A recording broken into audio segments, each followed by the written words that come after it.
Hi everyone, it's Pyre Chris, and welcome to this week's Maniac Monday, and my hand is getting bitten right now because I've got this little guy in my hands, and he's definitely got the nope face going on right now. Hey, say hi, Aiko. Or sniff my hat. That's a thing too. Give me a kiss. Alright, go off. Alright, so, this week on Maniac Monday, last week I went over Jurassic Park, and I could still talk about it right now, but I'm not going to because, well, that would be dumb. But I'll get back to the Lost World Jurassic Park, the sequel to Jurassic Park, in a few weeks-ish, maybe. I still wanted to go over the 3 movie trailers I saw recently, Jurassic World being one of them, and that was part of the last week's episode. This week I'm going to go over the Star Wars trailer since it was released right after Jurassic World. I know it's been a few weeks, but I was still working out the details, and I was not feeling well a little bit, and, you know, the holidays, so I'm a little bit behind, but that's okay. Now, those of you who have been following me and everything, I do apologize about the way Share a Page Sunday had gone. Can't talk. For whatever reason, my scheduled posts did not post correctly. Do apologize about that. I was not home. I was actually casted as an extra in a film that's going to be piloted on Sci-Fi, hopefully, and I really would like to see it because I was in a scene that's really cool, and it's definitely a big plot point, but I have no idea what the story's about, so hopefully it'll get aired, and I would love to see it, so I know, more about it. Definitely looks like it's going to be good, though. I'll keep you guys posted once I know more about it on my fan page and everything. And, so Maniac Monday, I'm going over the Star Wars trailer. I could go over the movies, too, but I feel like the movies and the trailer should be separated. 2 major things that apparently people are being bugged about with the trailer, and I don't understand why, is the crossguard and a lightsaber. Now, a crossguard on a lightsaber, for those of you who are against it, I understand why. A lightsaber does not need a crossguard. The way a lightsaber works is they don't slide like a sword would slide. So if I had a great sword, or a sword that was the size of that particular lightsaber, it is very possible that metal on metal will slide and it could slice my hand. A lightsaber doesn't slide like that. Once the blades come together, they're stuck and they're locked. So there's no real reason for the crossguard. But here's the reason why I have no problem with the crossguard. If I remember correctly, I haven't read a lot. I do read a lot of the extended universe, and I do know a lot about the Old Republic, and I do know that there is a Sith Lord who had a blade that had a crossguard. I want to say it was Darth Revan, but I know it doesn't appear in Knights of the Old Republic, so I don't know if it is Darth Revan's blade. It could have been I know it's not Exar Kun. It might have been Darth... I believe his name is Bane, if I remember. I haven't read the novel yet, but I own it. Might be him. I do know that the crossguard does exist in the Star Wars universe, and it does exist when you see it. From what I believe, it is in the Old Republic timeline. So I have a feeling that they might have used this blade as somebody from the extended universe in the past. Now, I do know that Disney and they have essentially written out the extended universe, which a lot of people are upset about. I, for one, am not, because, especially with the New Jedi Order and the books that come out and the comics that had come out after Return of the Jedi, there's so much. You have way too much material to work with and not mess up.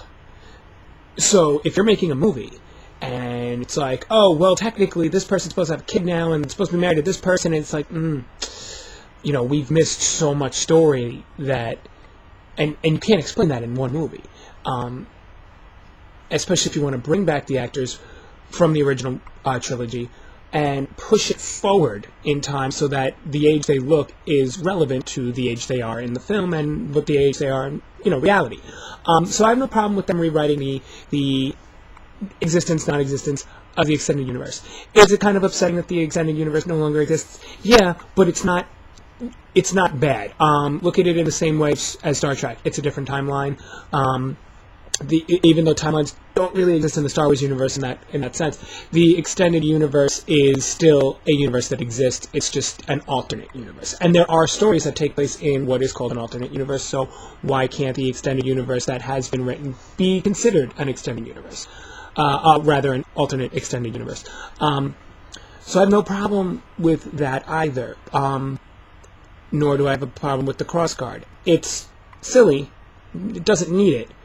I'm glad it's on a Sith blade. Because Sith have the tendency to be like, I want to look intimidating. I don't want to look nice. I don't want to look like I'm here to save you. I want to look like I'm here to murder.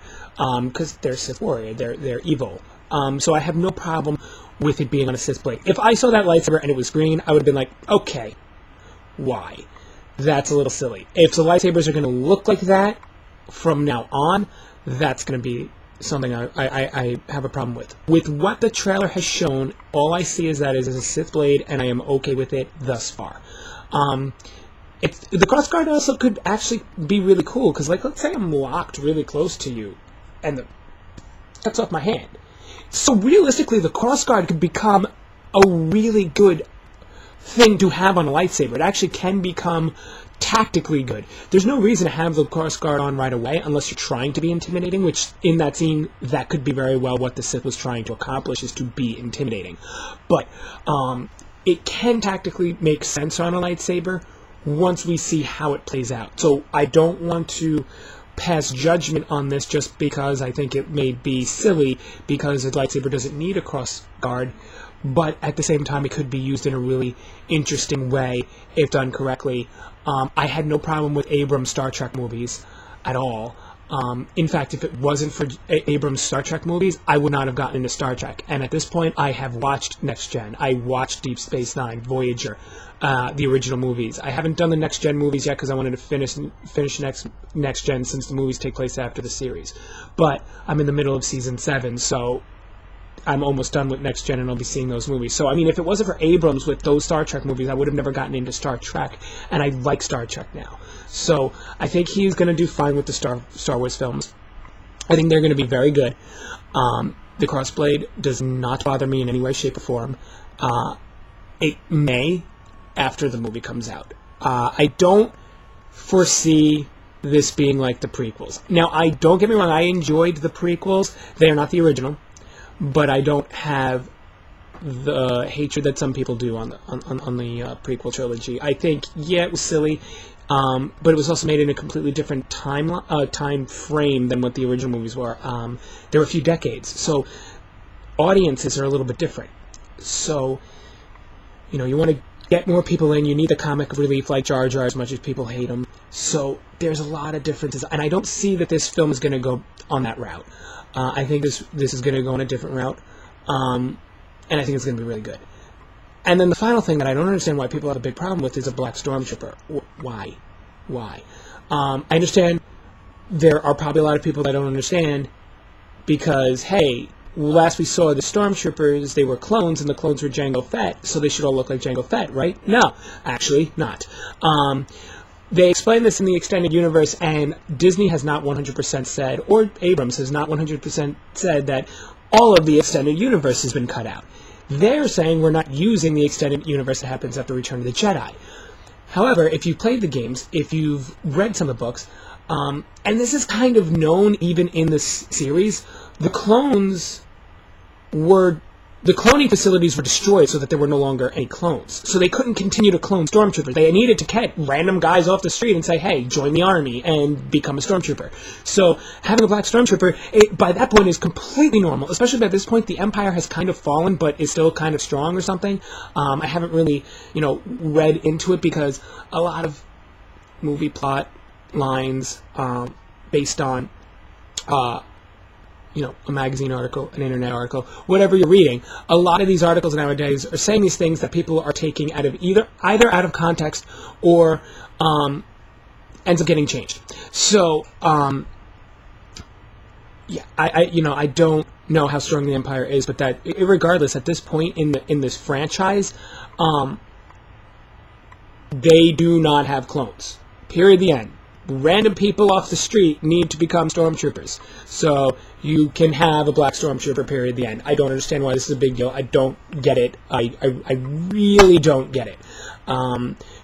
If the stormtroopers were always clones, I can understand why people would be a little bit upset because they're clones. and we already know what the clones look like, but they're not clones anymore. The only clones that were still technically clones by like Empire Strikes Back were, and this is if it's still canon, would have been the 501st, which was Vader's fist, which was his personal armory unit that came from the original clones on Geonosis. They were the veterans, and they were in other battles too, but these veterans became the 501st, also known as Vader's fist. They were all clones. They were definitely there for the Battle of Hoth, as well as some of the parts of they were also stationed on the Death Star at one point. But I mean, again, that's still kind of extended universe, but it's an extended universe in the canon that was already made and through games or books. So that extended universe may not have been fully retconned or thrown out. And but yeah, so overall, I think the trailer looks good. It wasn't enough to get me hyped like Jurassic World was. It was cool to see the Millennium Falcon. It was cool to see a lightsaber. It was cool to kind of get an idea. Oh yeah, they are making a Star Wars film.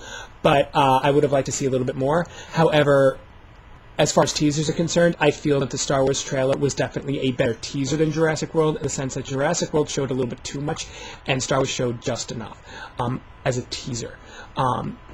However, I think the things that people are getting upset over in that trailer is silly, and I don't think you should yet. I think you should wait until you either A, see the movie, or B, see a trailer and see how it's going to play out.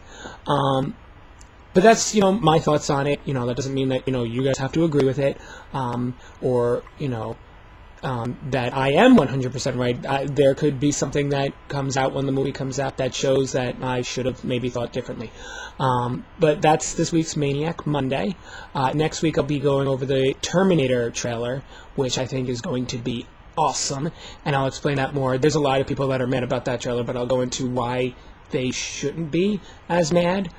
Terminator's a little bit different. So I hope you enjoyed it, and well, since he came back to just lay next to me and be a little pain and attack my hands, you could say bye to this guy.